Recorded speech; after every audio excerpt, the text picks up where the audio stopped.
Assalamualaikum warahmatullahi wabarakatuh. Hi guys, my name is Widi Indrani with NPM 2341205 and 5. I'm from class AKT 23A. Today, I will present the challenge about basic concept in financial management and the time value of money. Secara umum, manajemen keuangan adalah proses perencanaan, pengelolaan, dan pengendalian keuangan perusahaan untuk mencapai tujuan organisasi. Dalam manajemen keuangan internasional, konsep ini diperluas dengan mempertimbangkan foreign exchange rates, international capital markets, and cross-border investment decisions. Tujuan utama manajemen keuangan, baik domestik maupun internasional itu tetap sama, yaitu maximizing firm value atau memaksimalkan nilai perusahaan.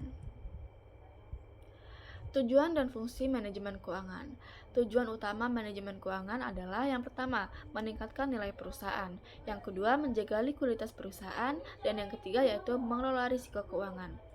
Fungsinya yaitu terdapat 3 fungsi utama. Yang pertama, investment decisions, yang kedua, financing decision, dan yang ketiga, dividend decisions.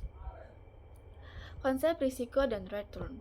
Dalam manajemen keuangan berlaku prinsip utama, yaitu higher risk comes with higher returns. Artinya, semakin besar risiko yang dihadapi, maka semakin besar pula tingkat pengembalian yang diharapkan. Dalam manajemen keuangan internasional, risiko menjadi lebih kompleks karena keterlibatan exchange rate risk, political risk, and country risk. Return atau tingkat keuntungan harus mampu mengompensasi risiko-risiko tersebut agar investasi tetap layak secara finansial. Time value of money. Time value of money adalah konsep yang menyatakan bahwa money today is worth more than the same amount of money in the future. Uang yang diterima hari ini lebih bernilai dibandingkan uang yang diterima di masa depan. Karena yang pertama bisa diinvestasikan, yang kedua menghasilkan bunga, dan yang ketiga dipengaruhi oleh inflasi dan risiko yang ada. Konsep ini sangat penting dalam international financial decision making. Selanjutnya adalah future value. Future value adalah nilai uang di masa depan dari sejumlah uang saat ini setelah mendapatkan bunga. Contohnya, jika perusahaan menginvestasikan dana di luar negeri, maka manajer keuangan harus menghitung future value dengan mempertimbangkan interest rate dan exchange rate. Selanjutnya adalah present value. Present value adalah nilai sekarang dari uang yang akan diterima di masa depan. Konsep ini digunakan untuk menjawab pertanyaan, berapa sih nilai uang di masa depan jika dinilai hari ini?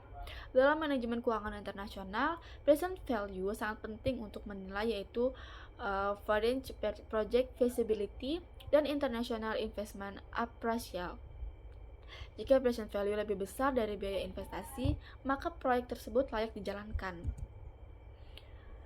Selanjutnya adalah relevansi time value of money dalam manajemen keuangan internasional. Dalam konteks global, time value of money tidak hanya dipengaruhi oleh bunga, tetapi juga oleh perbedaan interest rates antar negara, inflation rates, exchange rate movements. Sebagai contohnya yaitu investasi di negara dengan suku bunga tinggi itu belum tentu menguntungkan jika nilai mata uangnya terus melemah. Oleh karena itu, financial managers harus mampu mengombinasikan analisis time value of money dengan analisis risiko internasional. Agensi problem dan peran manajer keuangan. Dalam manajer keuangan terdapat konsep yang disebut agensi problem, yaitu konflik kepentingan antar pemilik perusahaan, shareholders, dan manajemen atau managers. In theory, managers should act in the best interest of shareholders. Namun, dalam praktik internasional, perbedaan budaya, regulasi, dan sistem tata kelola perusahaan dapat memperbesar potensi konflik ini. Oleh karena itu, peran financial manager sangat penting untuk memastikan setiap keputusan keuangan, baik investasi maupun pendanaan internasional, tetap sejalan dengan tujuan perusahaan, yaitu maximizing shareholder wealth. Konsep cost of capital dalam konteks internasional. Cost of capital sendiri adalah biaya yang harus ditanggung perusahaan atas dana yang digunakan, baik dari utang maupun ekuitas.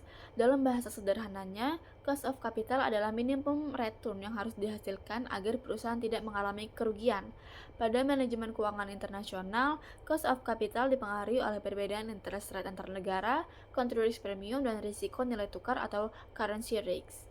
Jika perusahaan mendapatkan pendanaan dari luar negeri, maka manajer keuangan harus menghitung apakah biaya modal tersebut lebih rendah atau justru lebih tinggi dibandingkan pendanaan domestik.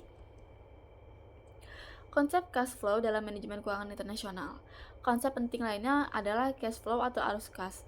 Cash flow lebih penting dibandingkan laba akuntansi karena keputusan keuangan didasarkan pada actual cash movement, bukan hanya angka di laporan keuangan. Dalam konteks internasional, arus kas itu berasal dari ekspor dan impor, foreign investment, royalty, dan lisensi internasional. Semua arus kas ini harus dianalisis dengan mempertimbangkan time value of money dan fluktuasi kurs. Hubungan time value of money dengan keputusan investasi global. Time value of money sangat erat kaitannya dengan keputusan investasi internasional. Metode penilaian seperti net present value atau NPV, International Rate of Return atau IRR, digunakan untuk menilai kelayakan proyek internasional. Jika nilai NPV-nya positif, maka proyek internasional tersebut dianggap layak karena memberikan nilai tambahan bagi perusahaan. Namun, dalam praktik internasional, perhitungan ini harus disesuaikan dengan risiko negara, ketidakstabilan ekonomi, dan perubahan nilai tukar. Sebagai penutup materi tambahan, dapat disimpulkan bahwa pemahaman konsep dasar manajemen keuangan dan time value of money menjadi key foundation bagi pengambilan keputusan keuangan global. Without understanding the basic concept, international financial decision may lead to mispricing of investment, underestimating risks, and financial losses. Oleh karena itu, mahasiswa manajemen keuangan internasional perlu memahami konsep ini sebagai bekal menghadapi dinamika bisnis global. Okay guys, I think that's enough. Thanks for watching. Thank you. Assalamualaikum warahmatullahi wabarakatuh.